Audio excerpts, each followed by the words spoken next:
Hey, it's Clay. Welcome to another League of Legends video. This time we're going to do an updated Y-Buy on Tristana, the Megling Gunner.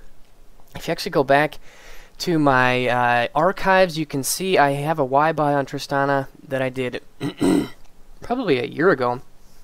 But it's pretty outdated, and honestly the gameplay is pretty bad, and I was pretty bad. Like, the whole thing all around is just really bad.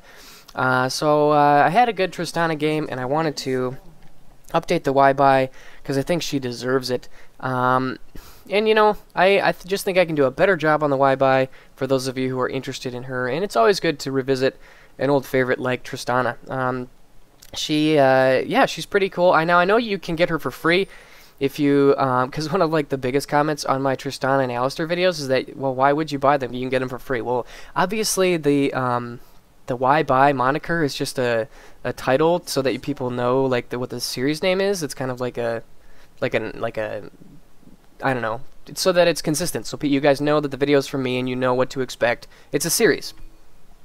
But yeah, obviously you can go get Tristana for free. I think you either have to like the Facebook page or subscribe to the YouTube channel. I don't remember. If you just do a Google search for Tristana for free, you will find it. But anyways, so Tristana, she's one of the oldest champions in League of Legends, one of the older AD carries, and her kit is still pretty, it's just got a lot of quirkiness to it. But she still has, I think she's still a very strong AD carry.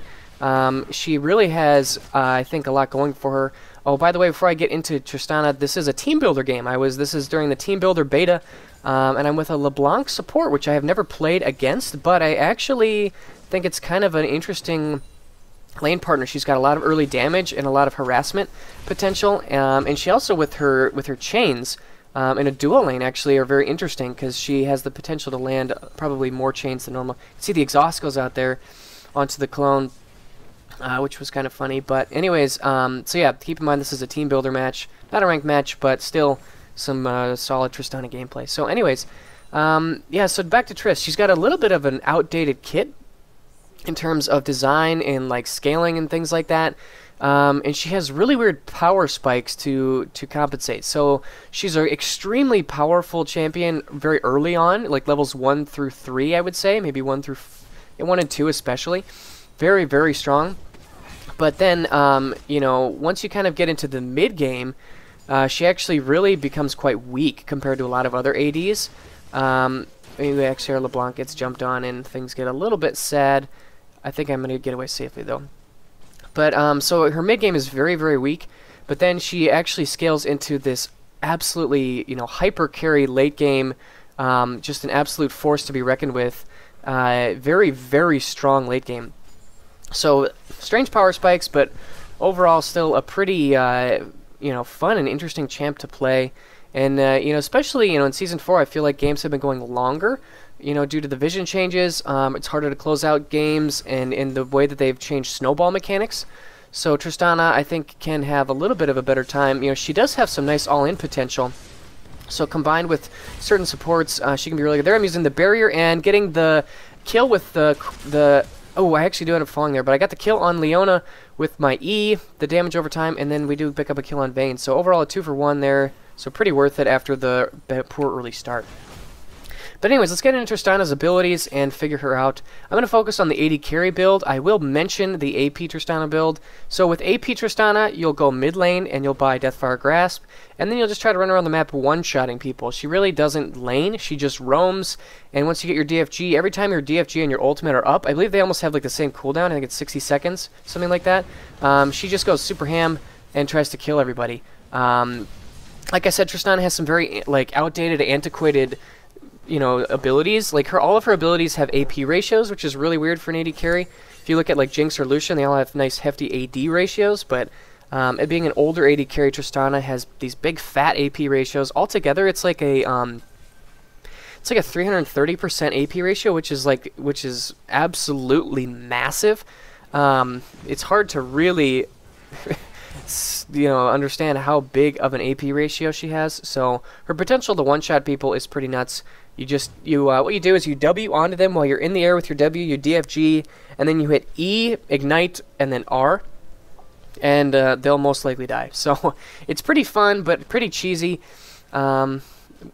So you can give that a try. But anyways, I'm going to focus on AD carry Tristana, and I will talk about the abilities in kind. So starting with her passive, this is 100% the best part about her kit, and the main reason why you would pick her is because of her passive.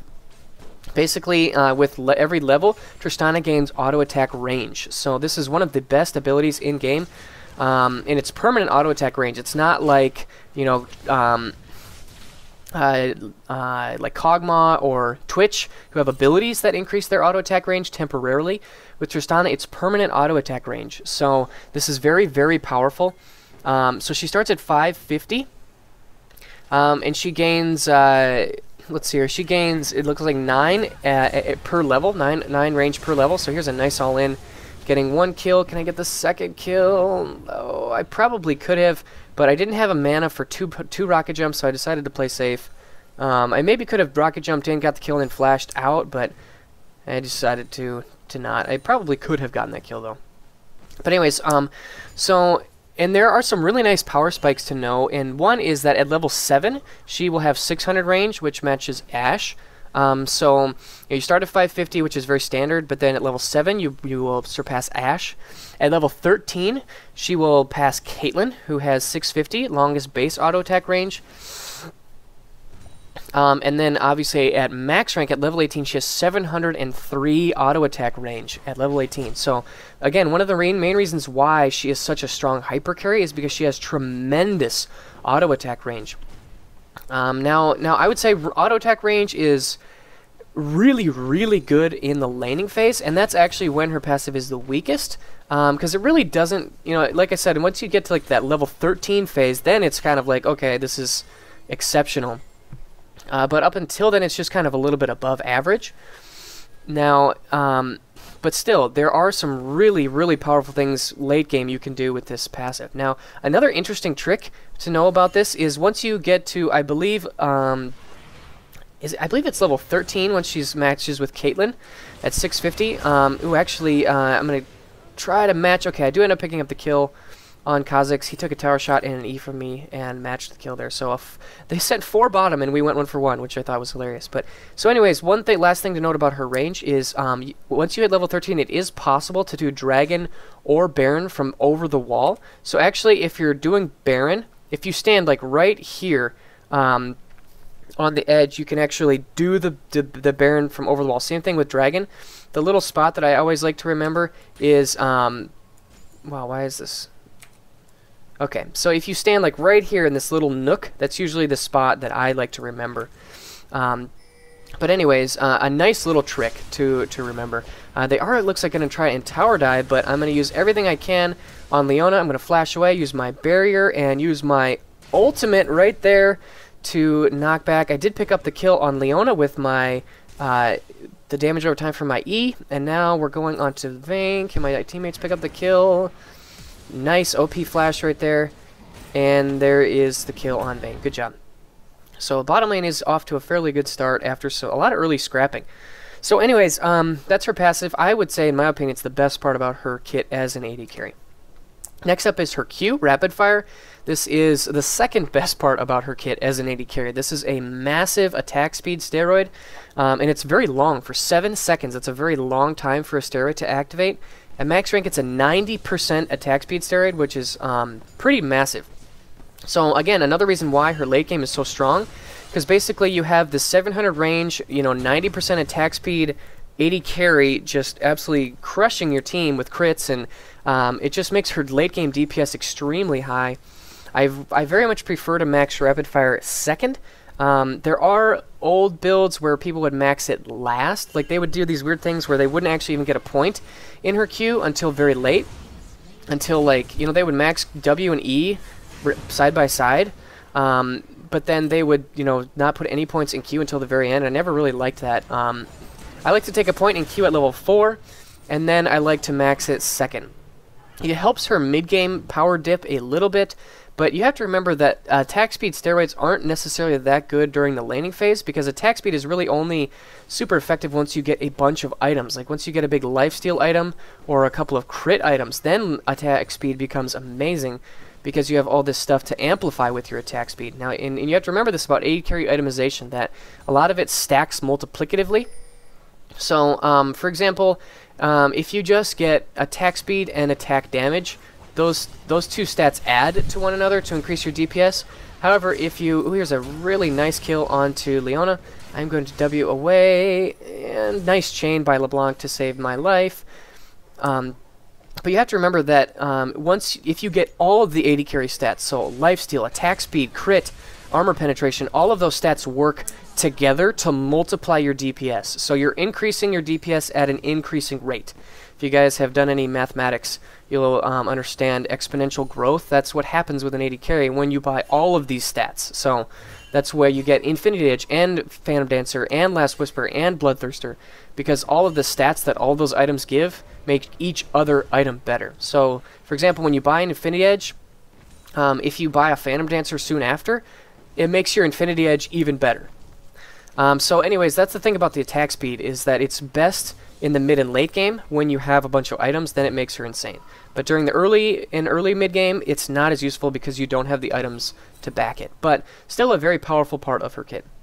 Next up is her W, Rocket Jump. This is I use it right there. It's a, I guess you could call it a dash, but it's a ground targeted jump ability. It has a fairly high cooldown. It does pure magic damage and scales with ability power. But the main thing about this is that it has a reset mechanic. Upon gaining kill or assist, the cooldown will 100% reset. And because of that, I really like to max this ability last.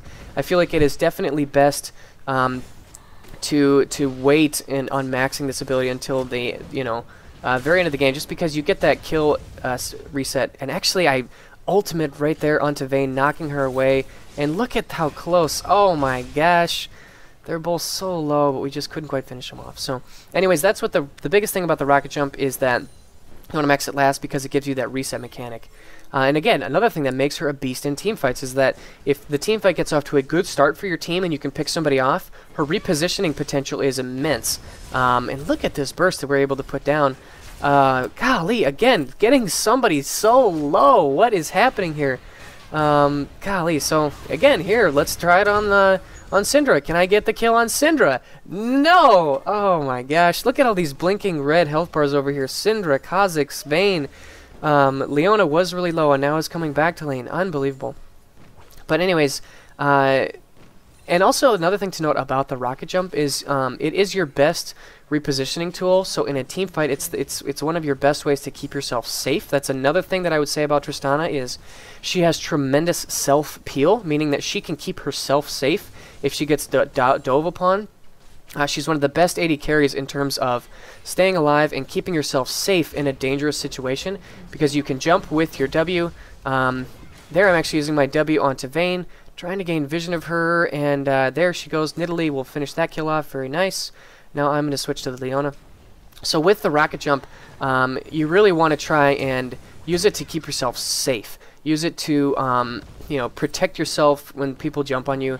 But you need to remember also that this is one of the more clunky reposition abilities. If you contrast this with something like Ezreal's E, his Arcane Shift, this ability will seem a lot more clunky because the animation is much longer. She actually has to kind of gather herself and jump away, and it's easily interrupted.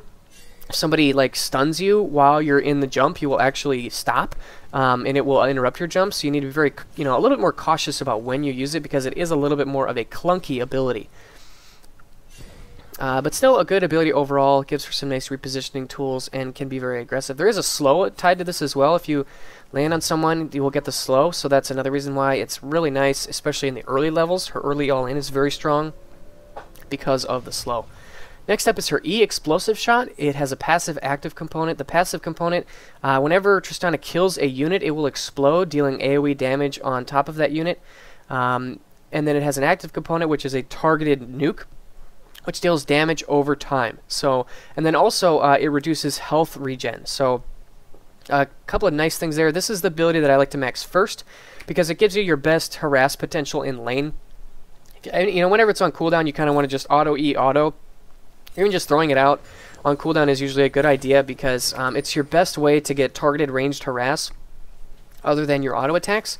So this is kind of one reason why Tristana's mid game is poor, is because her main damage ability doesn't have any sort of AD scaling. So once you get to the mid game, you're just relying on high base damages, which isn't really going to help you that much.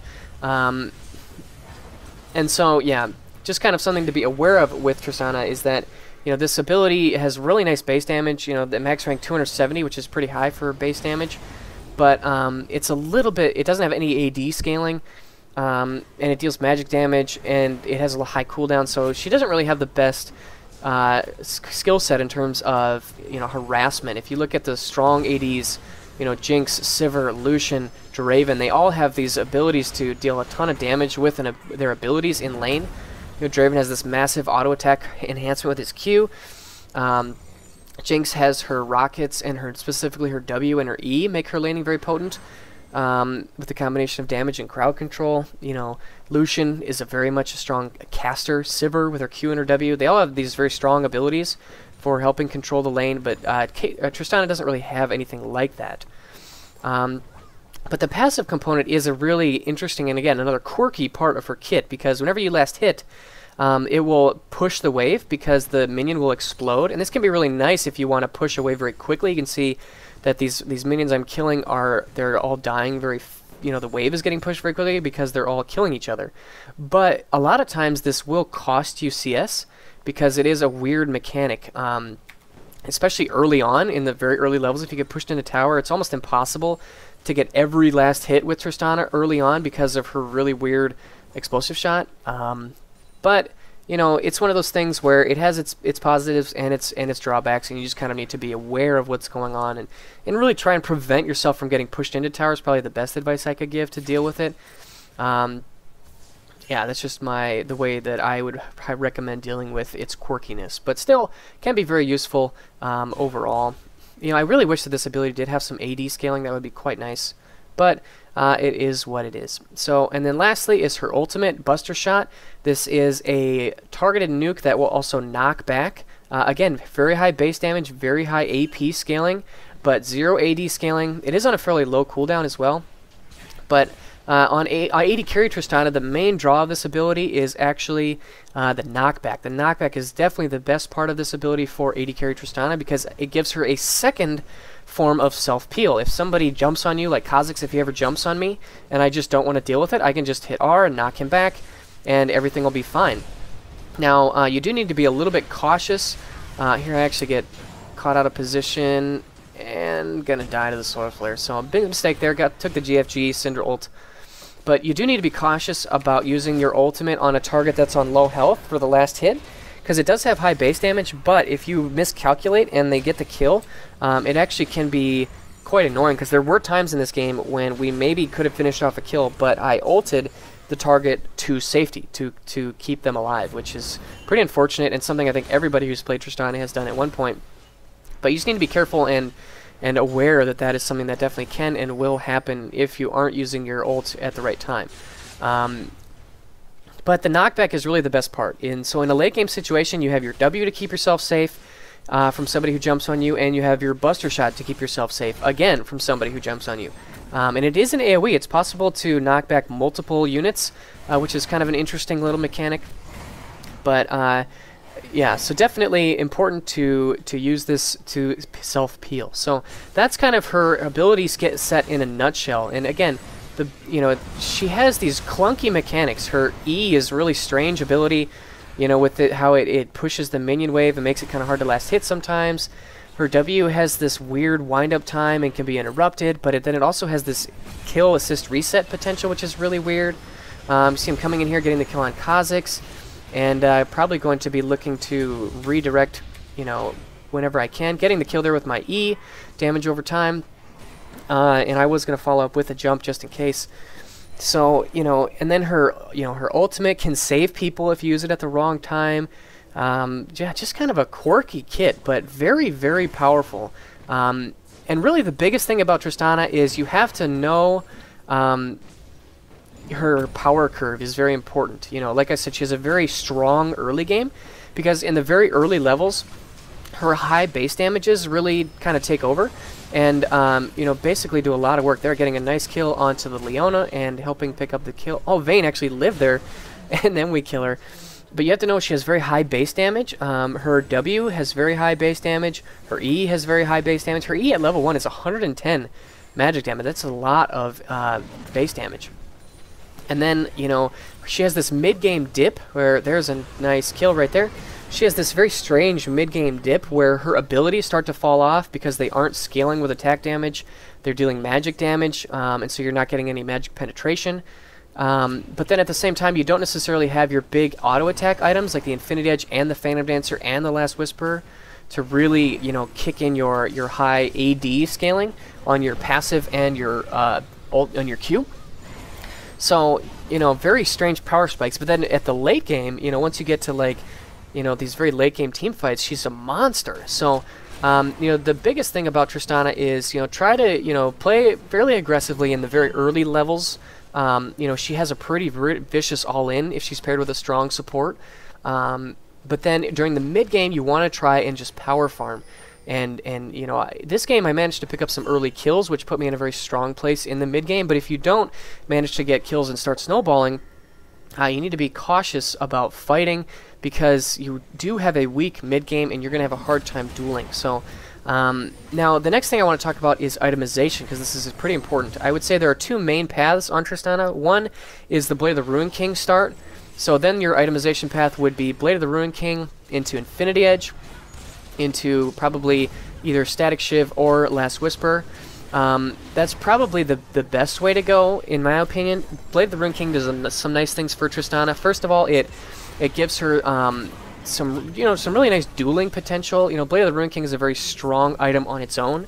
It gives a nice mix of a lot of nice stats. You know, lifesteal, AD, attack speed, and the on hit, and the active as well is really nice. So it's kind of a very nice item on its own. So it gives Tristana some strength right when she finishes Blade of the Ruin King to help her weak mid-game in terms of her abilities become stronger with her itemization. You know, then going Infinity Edge into like Static Shiv into Last Whisper is a really nice, you know, core, and those four items really make Tristana extremely scary.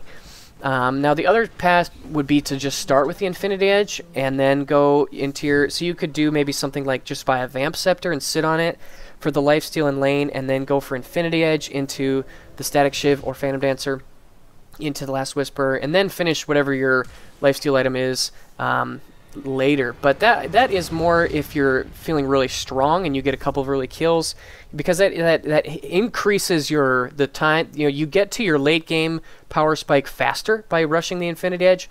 However, your mid game is even weaker because Infinity Edge on its own is a pretty weak item compared to Blade of the Ruin King, so keep that in mind. But anyways, I hope you guys enjoyed this video.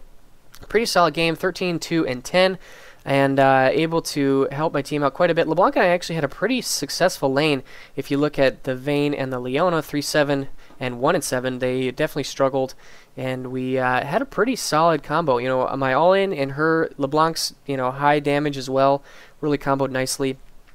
But overall, Tristana is a pretty fun champ. She does have a kind of a quirky kit, but once you kind of get to know it, and if you can do a good job of managing her weak mid game and consistently getting to the strong late game carry that she is, I think she's a really very, very strong AD carry. She's extremely safe. She's very strong self-peel. She's very hard to get to, and she really has tremendous late game damage. So anyways, I hope you guys enjoyed this video. Let me know your thoughts down below in the comments section. Also, I have been tweaking my video format a little bit. I've been using OBS to record videos because it's I've been having some troubles running out of hard drive space with the X3, and OBS is just much more efficient with hard drive space. So let me know if you see any, you know, change in quality, because I do think OBS produces lower quality video, but let me know if that's a problem. Just any thoughts on the video quality overall would be really nice. So anyways, I hope you guys enjoyed this video. Let me know your thoughts down below on the updated Tristana, at least my updated Y-Buy on her.